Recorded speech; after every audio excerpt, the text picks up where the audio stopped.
Bonjour et merci à Ibrahim Khalil Diakité qui vient donc d'animer le deuxième plateau avec le CNRD pour revenir sur les enjeux politiques, sociaux et économiques avec bien sûr l'organe central de gestion et d'orientation de la transition, le CNRD. Nous voici donc avec ce troisième plateau pour recevoir le Premier ministre, chef du gouvernement, Amadou Ouriba. Avec lui, il sera question tout à l'heure de revenir sur les acquis, les défis et les perspectives.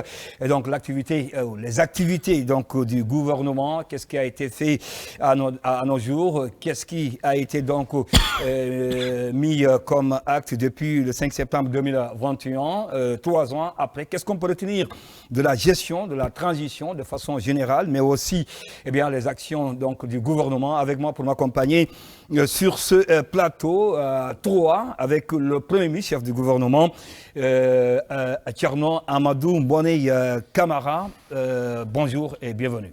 Bonjour Ndoye, bonjour à l'ensemble de nos téléspectateurs. Monde Alpha Baldé, bonjour. Bonjour Ndoye et bonjour à tous ceux qui nous regardent ce matin. Abaka Kondé, bonjour. Bonjour Ndoye, bonjour à toute la Guinée.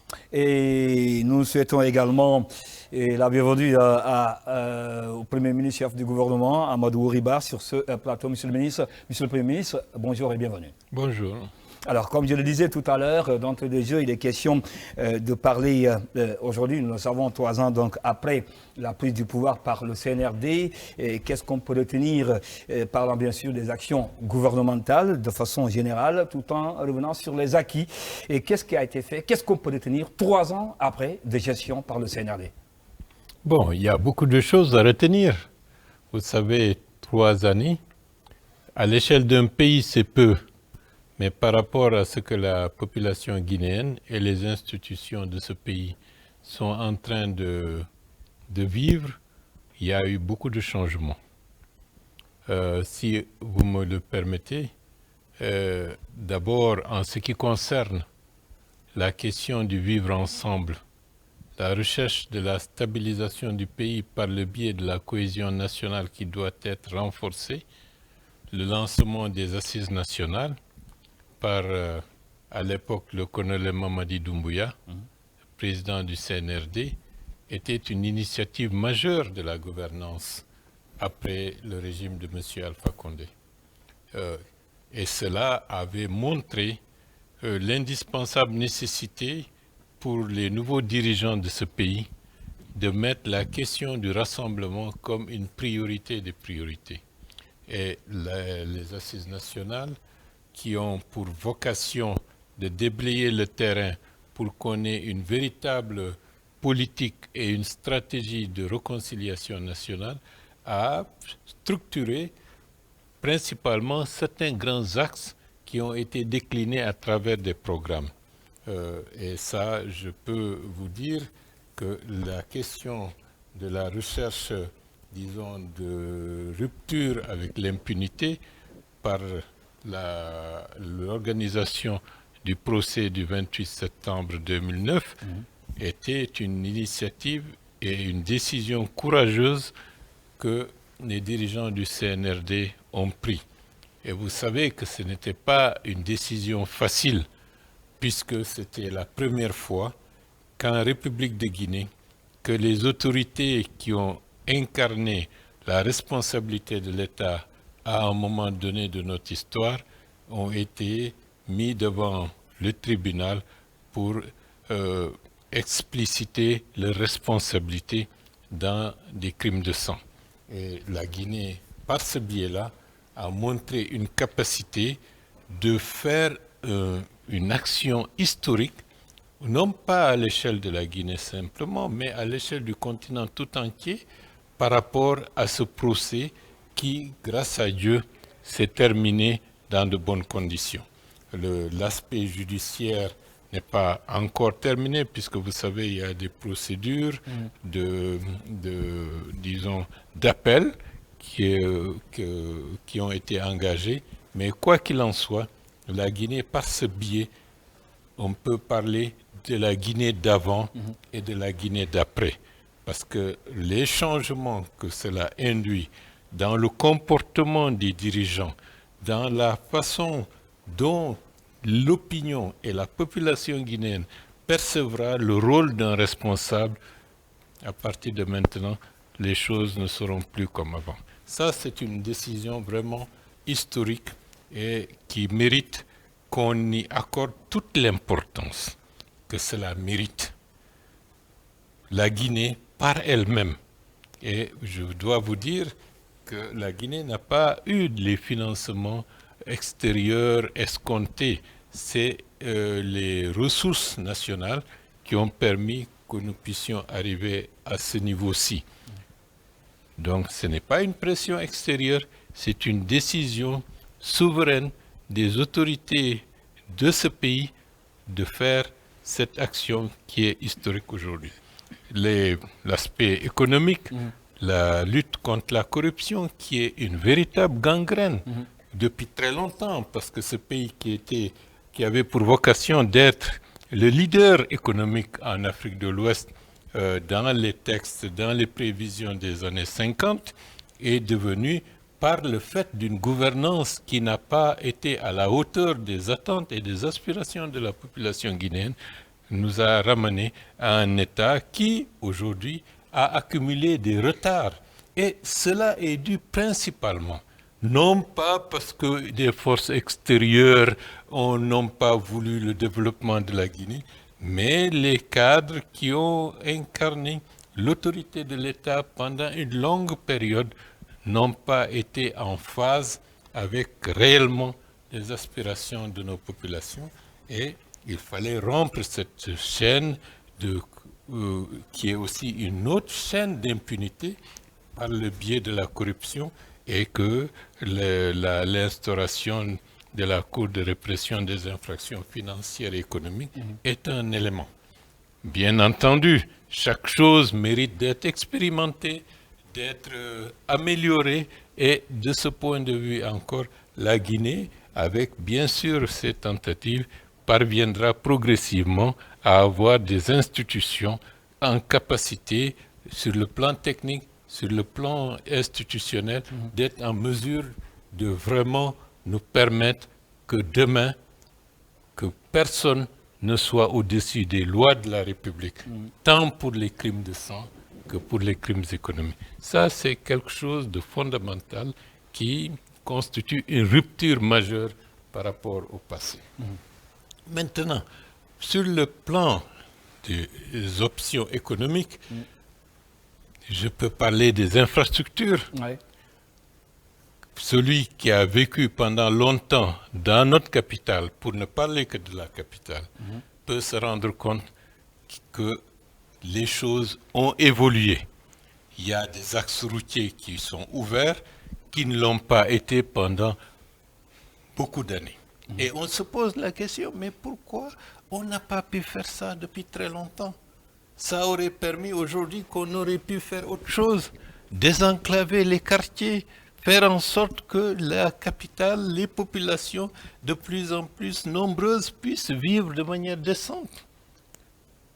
Là aussi, il y a des actions qui sont concrètes, qui sont visibles, des quartiers. Ça, ce sont les infrastructures au niveau de la capitale, par Bien exemple, sûr. mais à l'intérieur du pays, Mais à par l'intérieur exemple, du quel est pays, l'état des lieux aujourd'hui quand on à parle l'intérieur du d'infrastructures? pays, il y a nos capitales régionales, nos préfectures, depuis près de 60 et quelques années d'indépendance, n'ont jamais eu 10 cm de route bitumée.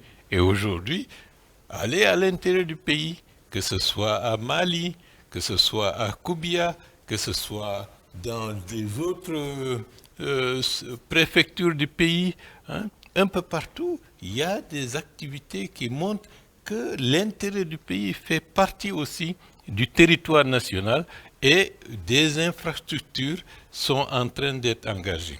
Récemment, je peux vous dire, la pose de la première pierre de la route Labé-Mali, qui est un axe majeur qui va aller vers la Guinée-Bissau et vers le Sénégal, est une donnée historique des doyens. On dit, et depuis plus de 40 ans, ils sont en train de prier pour que cette route soit. Et cette route se fera, puisque la pose de la première pierre est effective, et la Banque d'investissement et de développement va financer ce tronçon qui, pour les populations de cette partie du territoire national, aura une portée symbolique majeure. Je prends par exemple les autres axes, les 10 kilomètres entre Lola et la frontière de la Côte d'Ivoire. Dans quelques semaines, je serai avec plaisir avec les équipes du ministère des Infrastructures. Nous serons ensemble pour l'inauguration.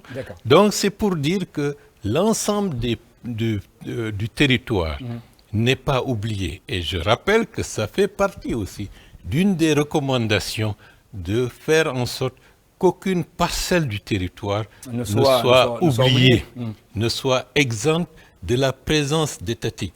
Bien entendu, ce n'est pas facile. Des décennies et des décennies d'abandon des prérogatives de l'État en termes de services publics, en termes d'investissement vers l'intérieur du pays, ne peut pas être comblé au bout de 2 ans ou de 3 ans. Donc la donnée change. Un autre fait majeur qui est aussi historique, c'est le Simandou. C'est le Transguinéen.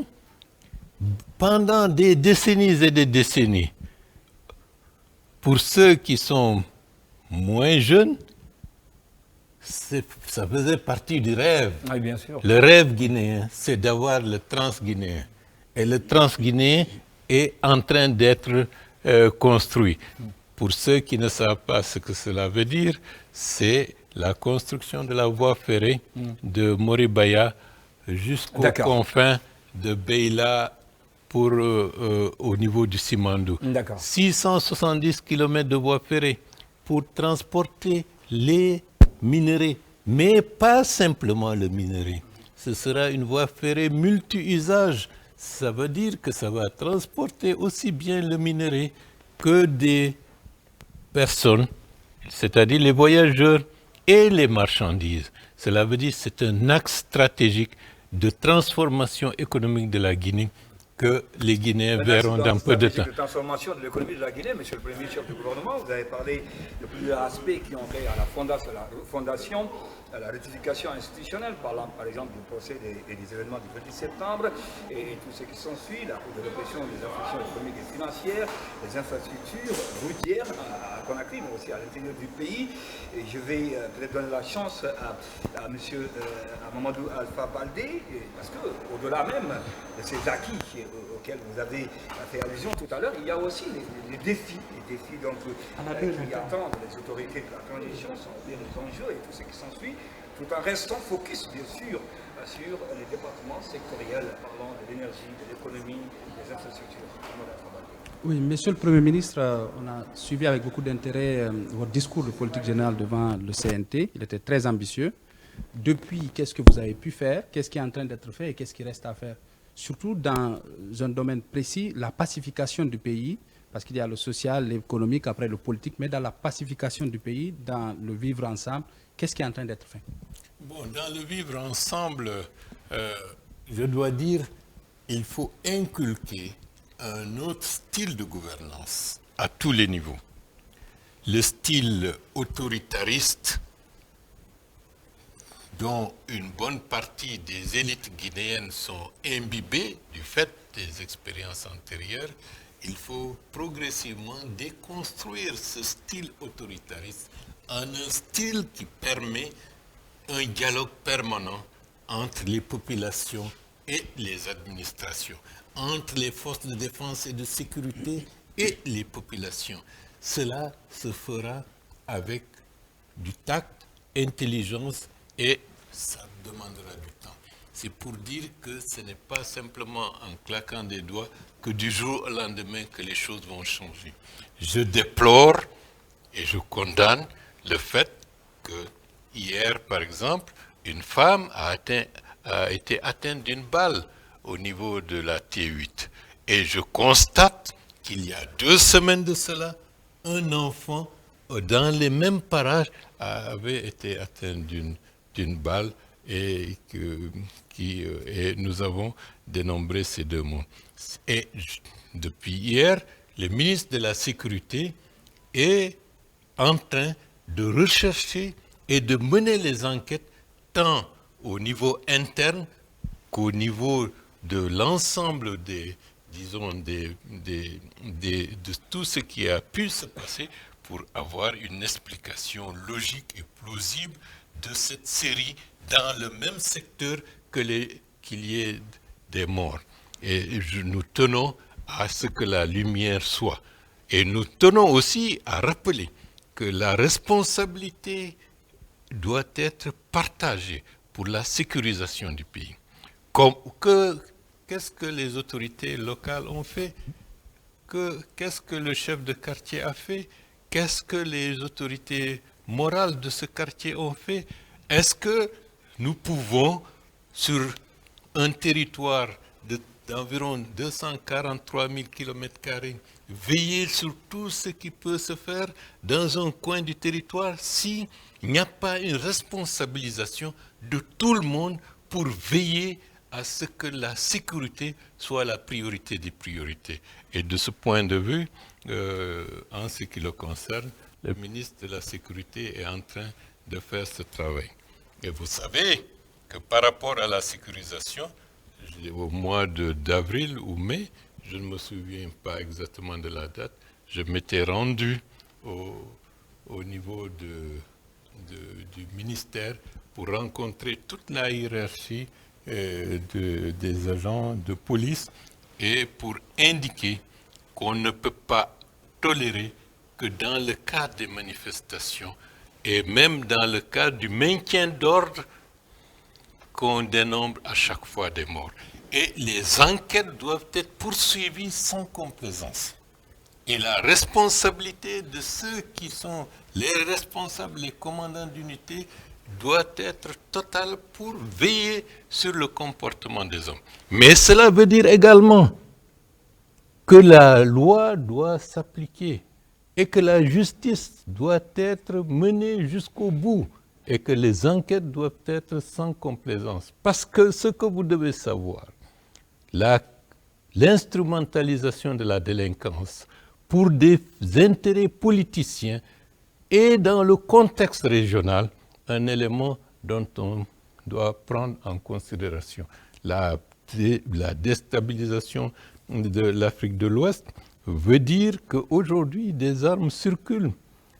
Des groupes qui ont des intérêts, soit mafieux, soit politiciens, soit d'une manière ou d'une autre créer une psychose. Et l'État guinéen a la responsabilité de veiller à ce que tous les fils et les filles de ce territoire puissent vivre en sécurité. Mais ce n'est pas facile, mais nous veillons et nous n'allons pas nous laisser distraire par des considérations. Par exemple, lorsqu'on dit la liberté de manifester, il faut qu'elle soit totale. Dans aucun pays du monde, cette liberté de manifestation n'est totale lorsque la sécurité des personnes pourrait être mise en jeu dans le cadre d'une activité quelconque. Nous avons une culture politicienne qui est une culture imbibée de violence.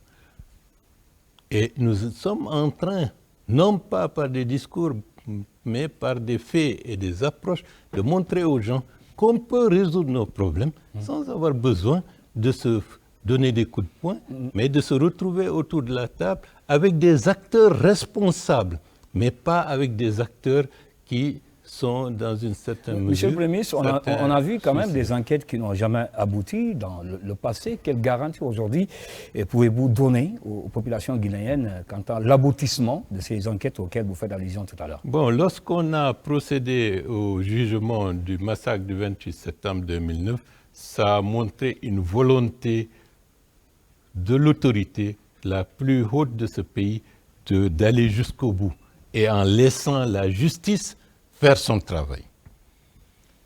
Cela veut dire que par rapport aux faits que nous constatons, tous les secteurs de la société ont une part de responsabilité. Je prends par exemple la presse. La responsabilité de la presse, c'est d'être réellement un contre-pouvoir efficace. Faire en sorte que les activités ou les actions de n'importe quel autre secteur de la société ne soient pas laissées ou tues par complaisance ou par, j'allais dire, irresponsabilité ou par lâcheté. Mais lorsqu'on ne voit les choses que d'une seule manière, en détournant le regard par rapport à d'autres faits, il va de soi que de ce point de vue, la presse peut ne pas assumer sa responsabilité. Et nous voulons une presse qui soit réellement une presse libre, une presse indépendante, une presse qui oblige les autorités en situation de responsabilité à agir toujours dans le bon sens. Mais non pas une presse qui, dans un contexte de fragilité de nos institutions et de troubles au niveau de la région ouest africaine, favoriser des aspects qui pourraient nous rattraper en déstabilisant notre pays. Et de ce point de vue, c'est une invitation à la presse, parce que vous êtes, de ce point de vue, les acteurs qui peuvent donner à la population des réflexes leur permettant d'agir et de se défendre et de faire prévaloir leurs droits. Mais si on ne le fait pas, cela veut dire que de ce point de vue, vous ne faites pas un aspect fondamental qui est dévolu à la presse. C'est pour dire que la pacification de ce territoire, il faut procéder en profondeur à des changements de mentalité qui doivent passer par tous les canaux permettant d'avoir une meilleure approche, une meilleure culture démocratique. Sans cela, il va de soi que les gouvernants auront du mal à faire prospérer leur ambition et leur situation. Mais grâce à Dieu, moi je suis convaincu aujourd'hui que chaque pas qui avance, la société guinéenne est en train de se pacifier. Par exemple, il y a eu un contexte d'il y a 48 heures avec le monde du secteur privé. On a pu réussir dans un cadre de concertation à permettre à ce que tout problème, c'est normal que les problèmes existent, mais les problèmes ont des moyens d'être résolus. Et là, on peut les résoudre sans brandir, disons, des muscles, sans injure, mais en agissant en tant que citoyen responsable, majeur, adulte et conscient de l'intérêt supérieur du pays. Et ça, c'est en train de marcher. Justement, puisque vous parlez des médias, je vais donner la parole à Thierno Amadou Moné Camara, et parlant de la responsabilité des médias, mais aussi que doivent faire les autorités de la transition pour amener les médias guinéens à plus de responsabilité. Je pense qu'il ressort aussi, à un moment donné, de la responsabilité également des autorités en place pour veiller à cela, à travers notamment la Haute Autorité de la communication, l'organe de régulation des médias en Guinée. Et nous savons la situation, par exemple, que traversent certains médias, et certains médias d'ailleurs dont les agréments ont été donc retirés à date où on en est. Je vais donner la parole à Thierno Amadou Moné Camara pour justement revenir sur certains aspects, les enjeux et autres. Bon, peut-être demander à M. le Premier ministre, parce qu'un dialogue avait été engagé avec lui notamment, et sur son initiative d'ailleurs, et il avait été demandé aux associations de presse de produire, de mettre en place ce qu'elle avait promis de mettre en place, qui est l'autorité d'autorégulation, ce qui a été fait.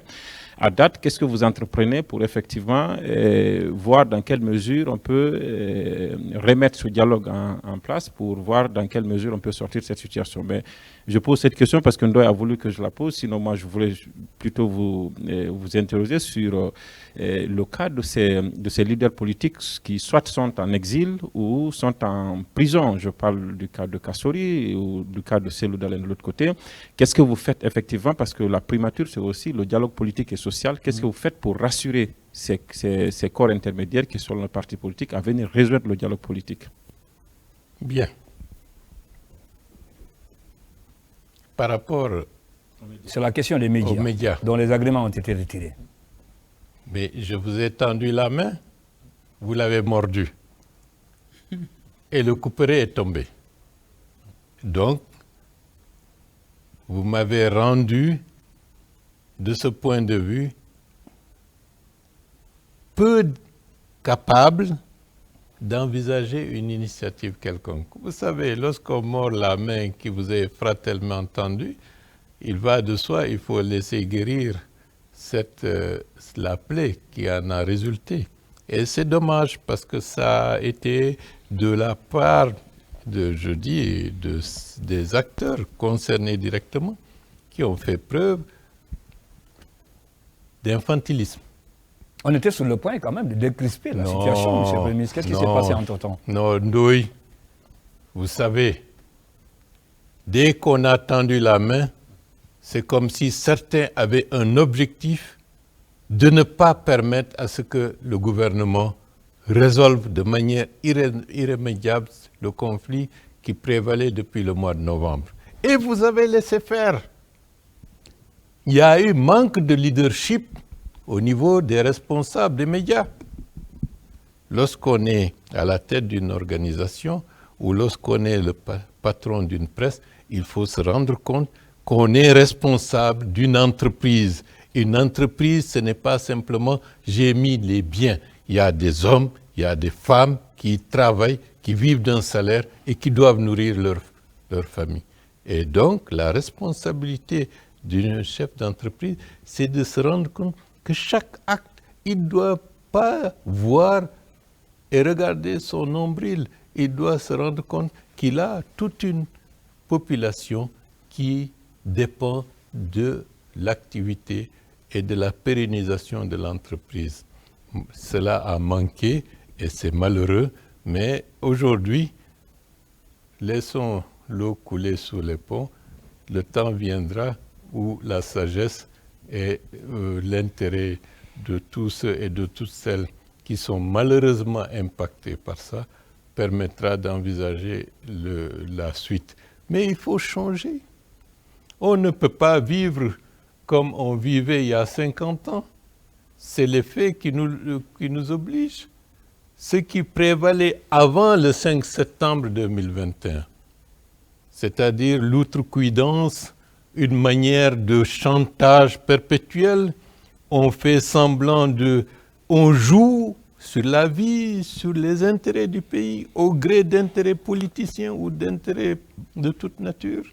Ce temps est révolu. Il faut faire preuve de responsabilité, il faut agir en conformité avec les intérêts du pays et il faut de part et d'autre, quel que soit le niveau de responsabilité, savoir qu'on est justiciable.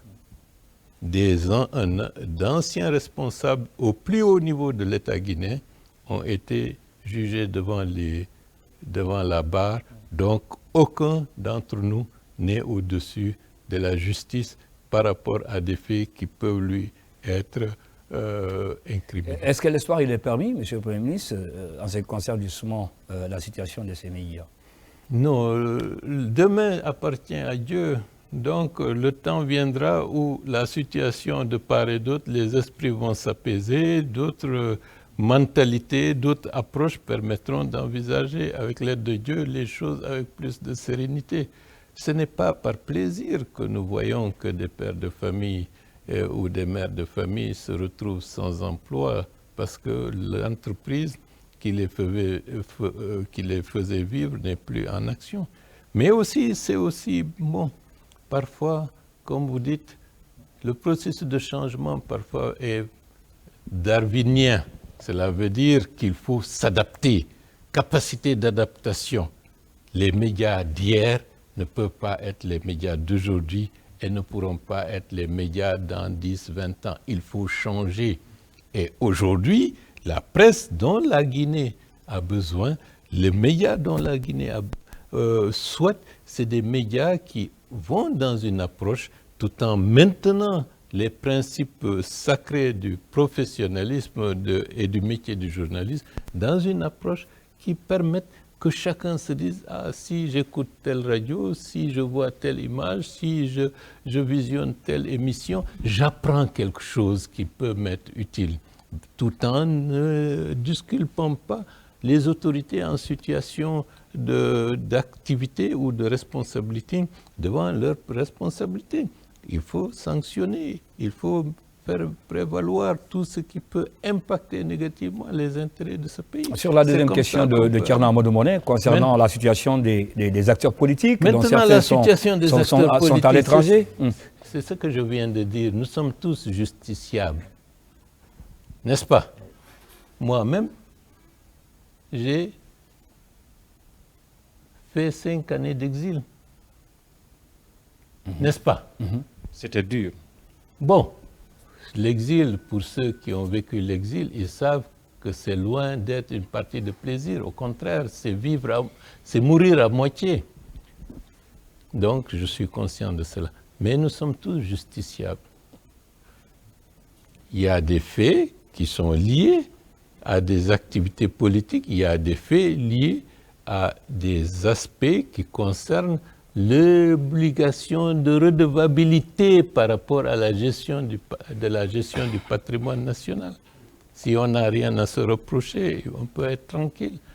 Maintenant, le processus est en marche. L'indépendance de la justice nous oblige à ne pas nous immiscer dans les activités de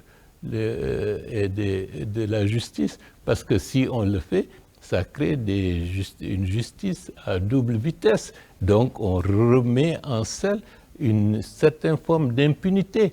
Et les autorités de la transition ne peuvent pas accepter de faire marche arrière, d'autant plus qu'ils ne l'ont pas fait par rapport à des jugements de crimes de sang qui, sur le plan du symbole, sur le plan des risques sécuritaires que ça allait soulever, étaient de loin supérieurs aux nuisances que certains acteurs politiques mettent en avant pour disculper leurs responsabilités individuelles en se réfugiant derrière leurs institutions politiques. Peut-être pour être complet sur la question, peut-être que je n'aurais pas dû citer de nom, mais la question c'était de savoir, puisque on a écouté M. le Premier ministre dire aussi que, en tout cas, pour être réaliste, c'est impossible d'aller au retour à l'ordre constitutionnel au 31 décembre, il va falloir aller au-delà.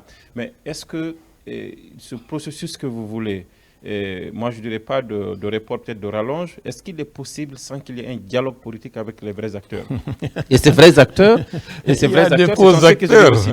Il y a des faux acteurs. Bonnet, est-ce qu'il y a de faux acteurs? Il n'y a pas de faux acteurs. Alors, mais les plus représentatifs, je veux dire, quel est le sacrifice que vous êtes prêt à faire pour les rassurer et les ramener autour de la table? C'est ça la question en fait. Non, c'est que vous êtes obstiné à classifier les êtres humains dans ce pays, que d'autres sont plus humains que d'autres. Qu'est-ce qui est en train d'être jugé? Ou qu'est-ce qui est en train d'être examiné par la justice? C'est la responsabilité individuelle de personnalités qui ont eu à un moment donné à occuper de hautes fonctions dans ce pays. Certaines de ces personnalités sont en détention préventive et je suis d'accord que cette détention préventive a trop duré. Prolongé. Mais ça, c'est l'affaire de la justice. Vous savez, de par ma position aujourd'hui, je ne peux pas me permettre de juger l'action judiciaire, mais tout ce que je peux dire, que la justice fasse avec diligence ce qu'elle a à faire dans le respect du droit et dans le respect, disons, de la présomption d'innocence. Ça, c'est un aspect. Maintenant, vous voulez qu'on oublie ceux qui sont en prison, puisqu'ils sont en détention préventive, en considérant que ceux-là sont moins importants que d'autres qui sont à l'étranger. Vous voyez, ça c'est une... comment on appelle ça? Je ne veux pas dire le mot pour ne pas vous blesser, mais il faut respecter tout le monde. Et les institutions politiques dont se prévalent ces responsables ont libre cours dans le pays. Elles sont invitées à toutes les rencontres. Mais si je préfère me réfugier derrière mon institution politique pour dire tant que personnellement je ne suis pas présent, rien ne peut se faire, il va de soi, c'est qu'on prend en otage une institution politique. Et ça, c'est inadmissible. Nelson Mandela, 25 ans d'emprisonnement. Mais ça n'a pas empêché l'ANC d'agir. L'ANC, à un moment donné, de négocier avec le régime d'apartheid. Regardez récemment, dans un pays d'à côté, comment ça s'est passé. Vous savez, même Dieu condamne une certaine forme d'orgueil. Donc, voyons les choses à sa juste mesure. Le dialogue politique concerne des institutions politiques ou sociales de manière générale. Et ces institutions politiques sont représentées par des hommes et des femmes. Et si ces hommes et des femmes participent, il va de soi que l'institution politique est associée au dialogue. Par exemple, je dis, je suis l'aîné de ma famille, avec frères, sœurs, tantes et autres. Je dis, tant que je ne suis pas là, tout ce que les autres vont décider, c'est nul et non avenu. Tous les autres membres de la famille vont se dire, on le maudit. Et moi, je ne veux pas être maudit. Donc, cela veut dire, en langage tout à fait terre à terre, chacun d'entre nous doit faire ce qu'il a à faire, mais en prenant en compte des valeurs fondamentales de nos sociétés. Ne pas avoir le péché d'orgueil et ne pas étouffer l'évolution d'institutions politiques.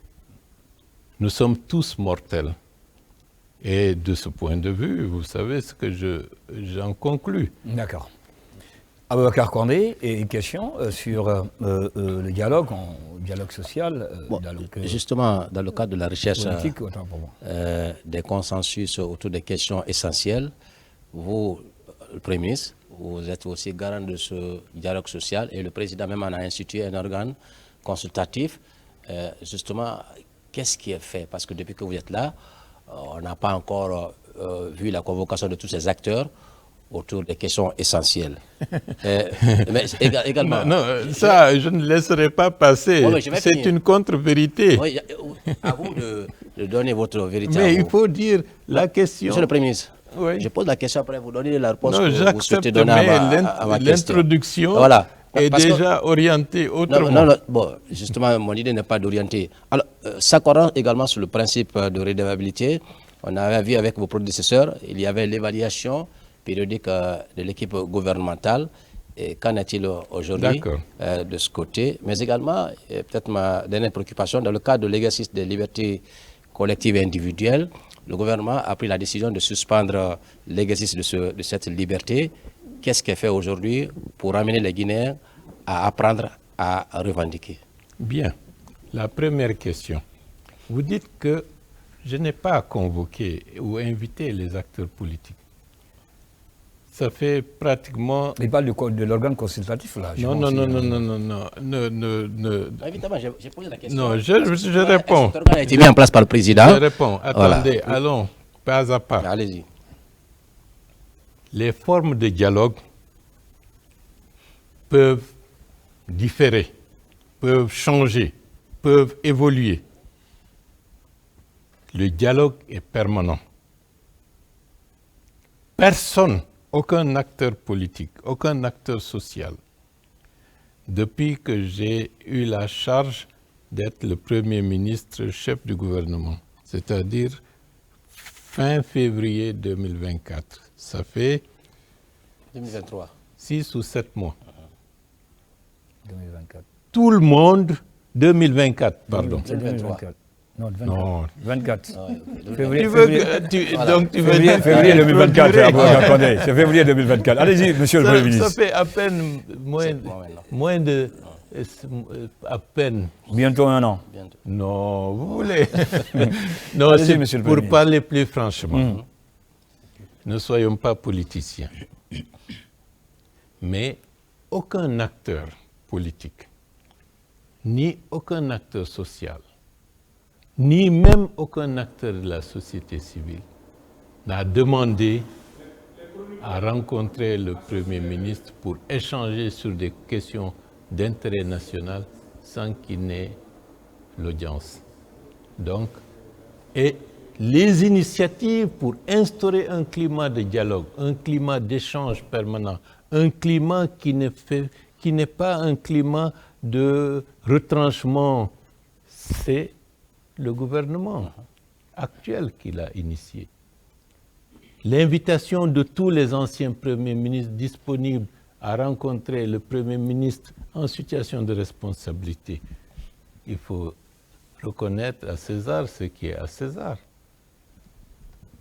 Et la manière effective sur le terrain de régler certains conflits sans que ça ne fasse la une de la presse, ça aussi, c'est une autre manière de régler les problèmes. Et aujourd'hui, je dois dire qu'il y a un climat où toute personne de bonne foi sait qu'il peut avoir une porte où exprimer ses doléances et ses préoccupations. Maintenant, sur le débat proprement dit politique, j'ai reçu tous les partis politiques, y compris même ceux qui émargent du côté de ceux qui se disent force vive. Et je recevrai tous les partis politiques au milieu de ce mois pour faire le point, non pas sur des questions purement politiques, parce que la vocation du Premier ministre, ce n'est pas simplement des questions politiques, mais c'est des questions qui concernent la société de manière globale. Je le recevrai. Maintenant, de manière régulière, tous les partis politiques sont associés dans le cadre des activités relevant, disons, de sphères bien précises. Au niveau du ministère de l'Administration du Territoire, dans le cadre de la mise en force des dynamiques pour le PNRAVEC, les partis politiques sont invités, associés. Il y a moins d'1 mois, ils étaient à Kindia. Dans le cadre de l'avant-projet constitutionnel LUO, la dynamique avec laquelle le CNT et son président sont en train d'organiser un fait rare. Même dans les sociétés démocratiques dites les plus avancées, ça ne se fait pas comme ça. Tout le monde est invité. Donc lorsqu'on dit dialogue inclusif et on nie ces efforts qui sont partagés au niveau de l'ensemble des sphères des autorités de la transition, c'est vraiment, c'est manquer d'équilibre. On peut ne pas aimer les responsables de la transition, mais on ne peut pas dire à un chien qui n'a pas de dents blanches, même si on n'aime pas ce chien. Donc, et c'est cela qu'il faut pointer du doigt.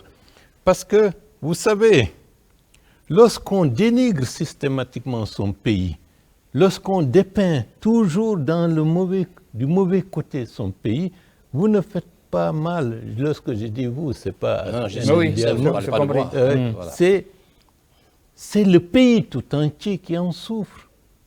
C'est les intérêts du pays qui sont d'une manière ou d'une autre indexés négativement.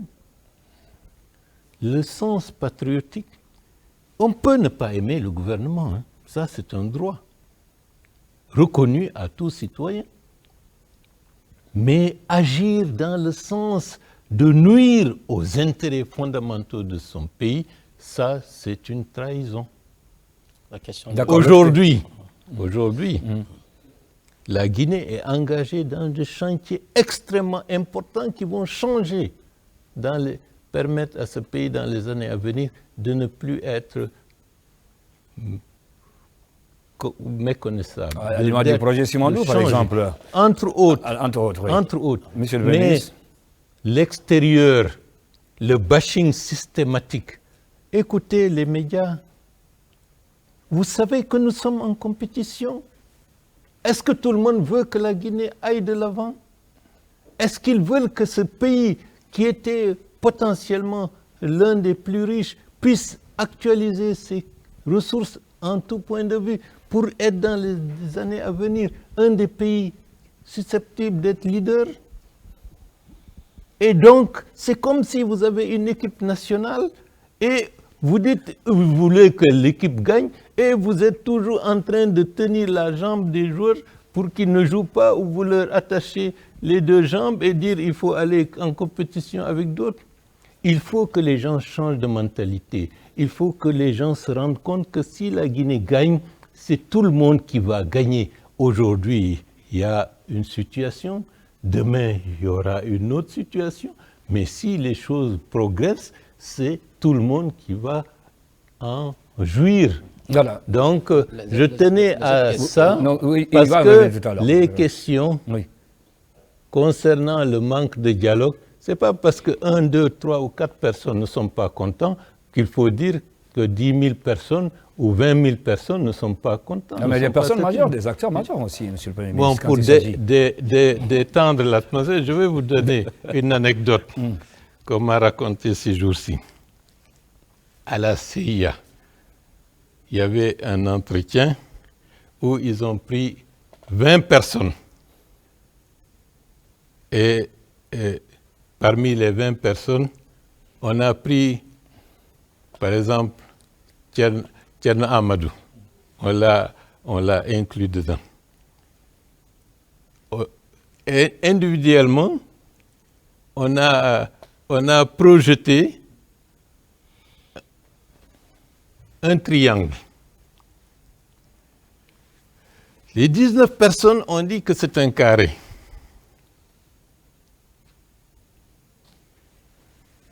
La personne que j'identifie comme Tcherno Amadou, quand elle a entendu que ces 19 personnes ont dit que c'est un carré, Il a dit que c'est un carré aussi.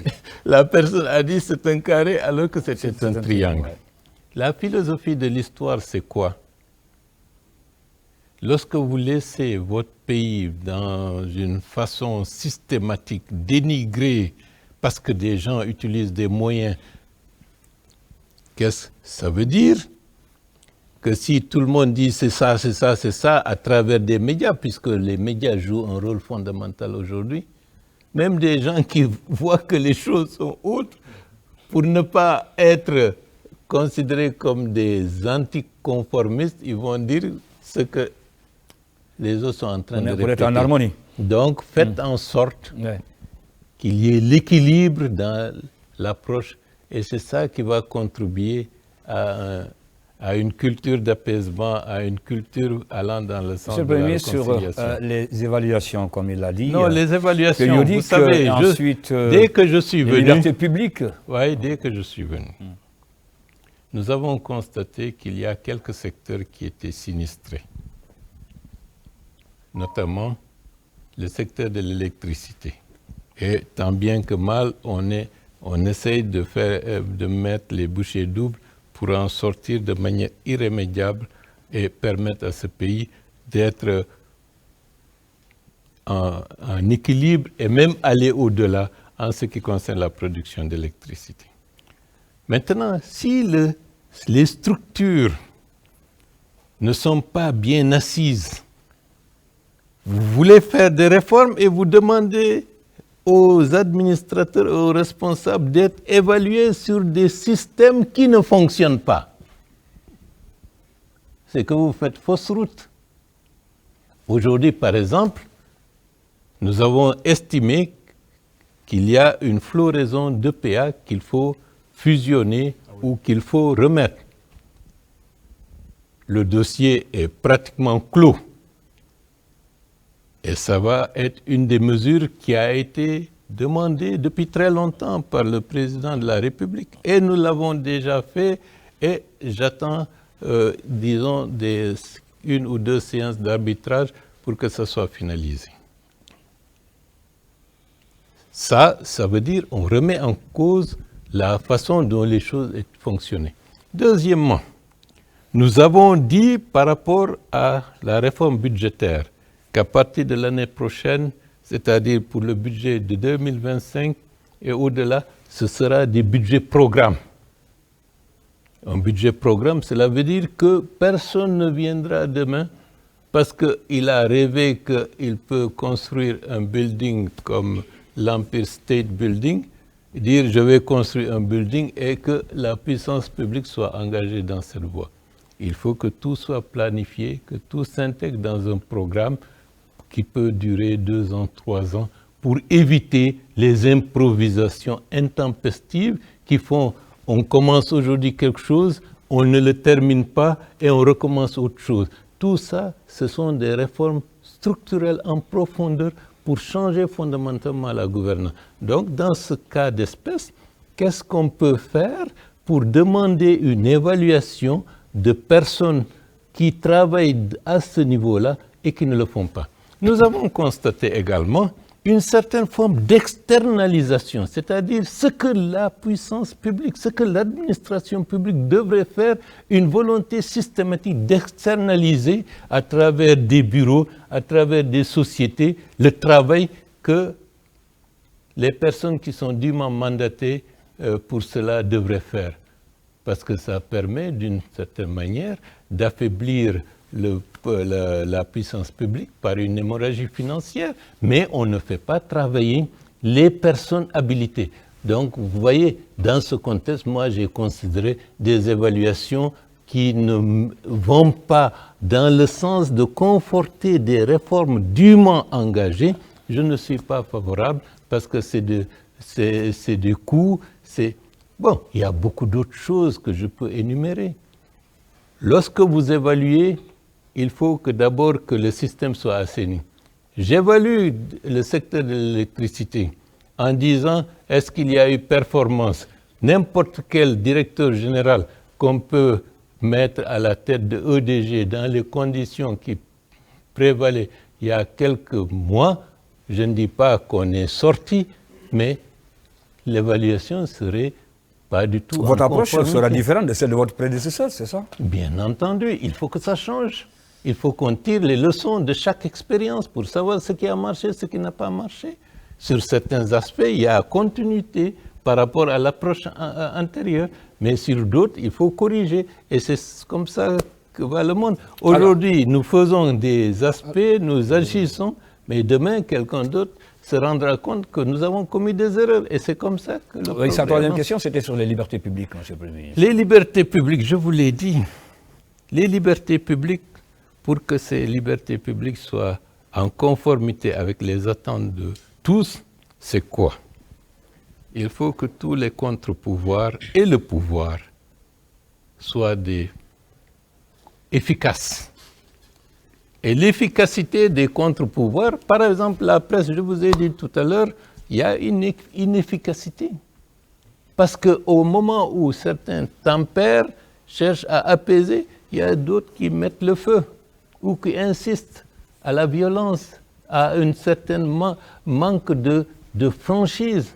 Donc, le contre-pouvoir presse à ce niveau-là aux médias n'est pas efficace dans le sens de sa mission.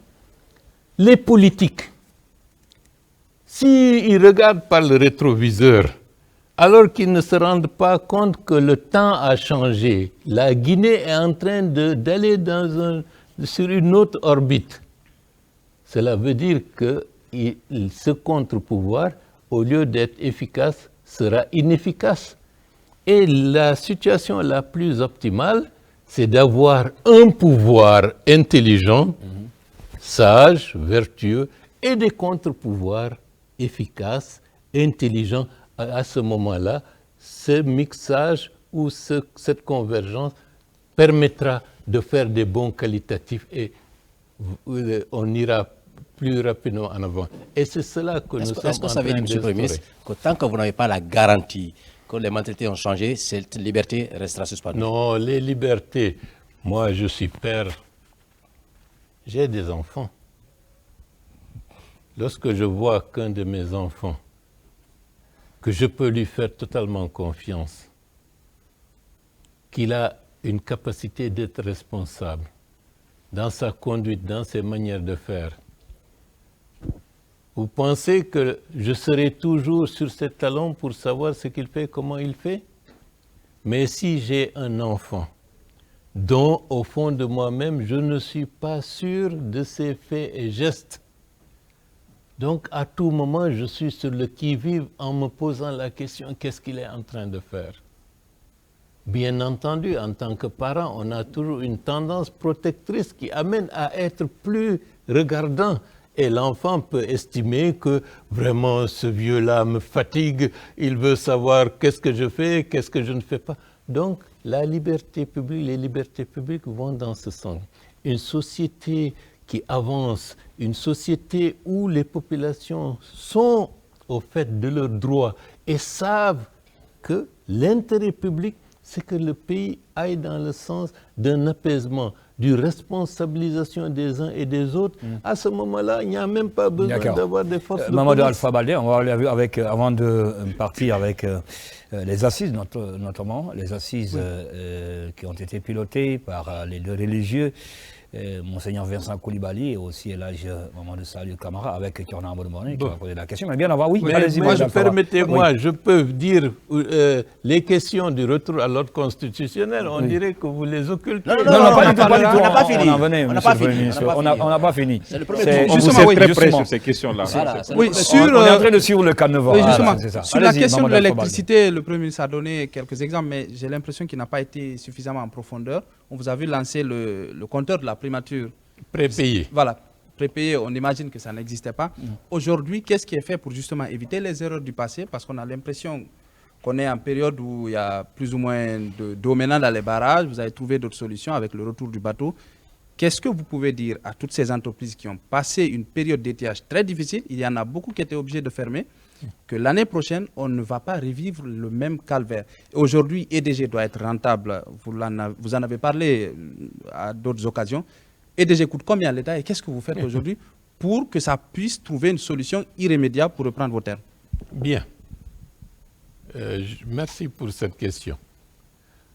Nous nous sommes abstenus d'engager des mesures tant que, au point de vue de la desserte en électricité, on ne trouve pas un seuil de satisfaction au niveau de la population.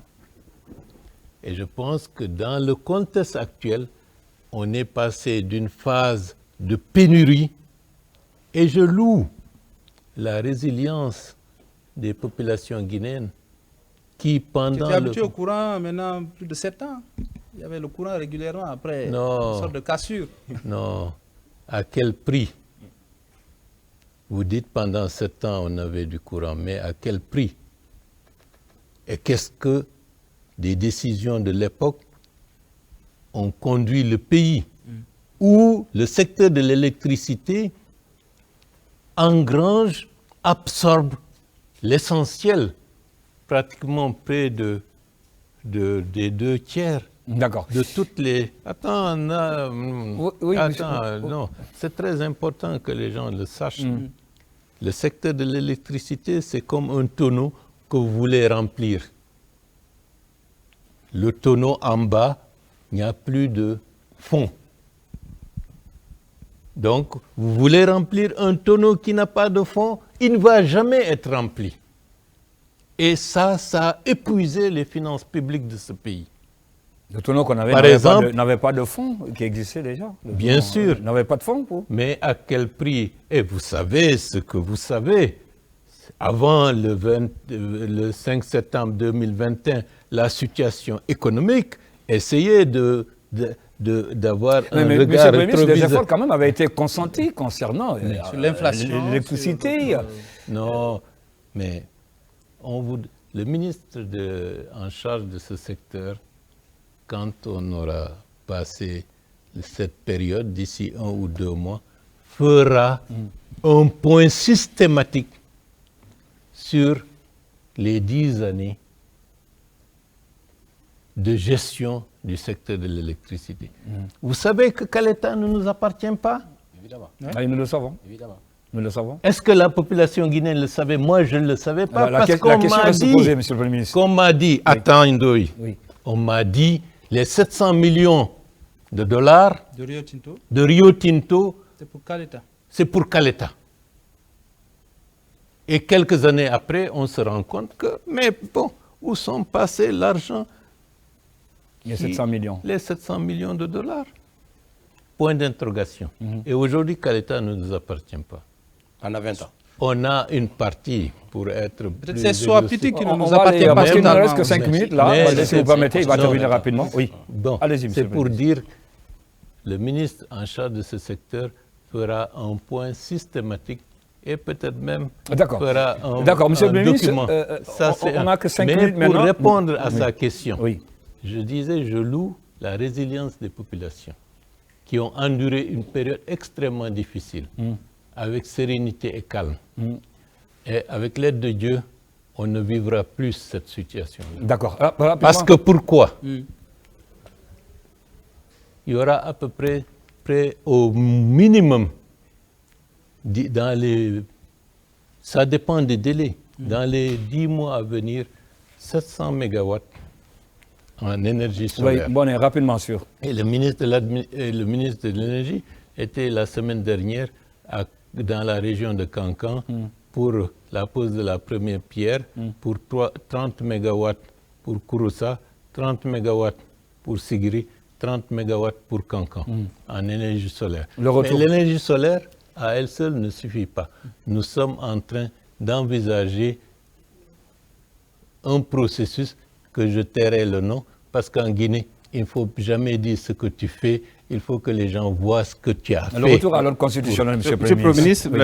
Rapidement, on n'a que 5 minutes. Oui, effectivement. Disons 2 minutes maintenant. Oui, je mets quand même en relief des progrès qu'il y a eu au niveau social, au niveau sur beaucoup d'autres plans. On vous a vu. Bon, social, vous me ramenez. Oui. L'assurance maladie, c'est une innovation. Dites à tout le monde que c'est une révolution sociale. Bien sûr, il y a bien au-delà. Les fonctionnaires et les retraités, ça c'est quelque chose d'exceptionnel. Oui, Monsieur le Premier ministre. Imaginez un père de famille ou une mère de famille qui va à la retraite en ayant l'estomac serré, en se disant qu'est-ce que je vais devenir. Oui, bien sûr. Et aujourd'hui, par rapport à la santé, il y a une assurance maladie. Et les hôpitaux régionaux. Les hôpitaux régionaux, tout ça, c'est dans le pipeline. Mais tant que ce n'est pas fini, en Guinée... Maintenant, la question, c'est de savoir, Monsieur le Premier ministre, et la question... Parce que la question sur le retour je termine, laissez-moi permettez, je termine. Oui, je sais. Je relève ça parce qu'on n'en a pas parlé au cours de cette émission. Il y a eu des progrès. Il y a qu'on appelle la mensualisation de la pension de retraite, il y a la révalorisation, il y a la mise en place du Conseil national... Et puis les contractuels, les 10 000 pendant 7 années. Pendant 7 années. Chaque année, c'était des grèves. Parce qu'on a fait travailler... Il y a 20 000 fonctionnaires qui sont recrutés là, dont 10 000 enseignants. Attendez, il faut dire les choses telles qu'elles sont, il ne faut pas masquer.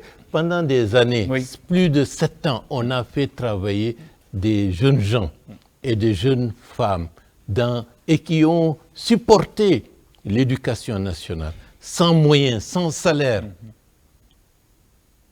Et chaque année, c'était des grèves.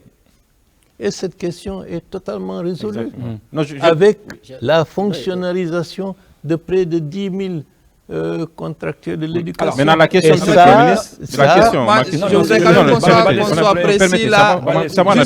J'aimerais juste rappeler au Premier ministre qu'à la RTG, la situation n'est pas totalement réglée. Non, la situation est réglée. Sera réglée. D'accord. Maintenant, la question c'est de savoir... sur le retour constitutionnel. Si on dit à la RTG la situation n'est pas réglée, il faut le dire.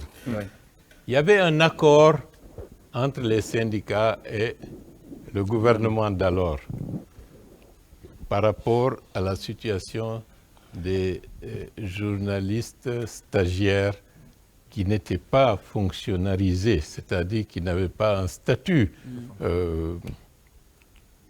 Récemment, il y a eu une confusion par rapport au recrutement tel qu'il a été lancé au niveau de tous les autres secteurs, pour le recrutement par les tests que le ministère de la fonction publique et du travail, en relation avec le ministère de l'information, avait mis en place pour un nombre, je crois, de 157, n'est-ce pas?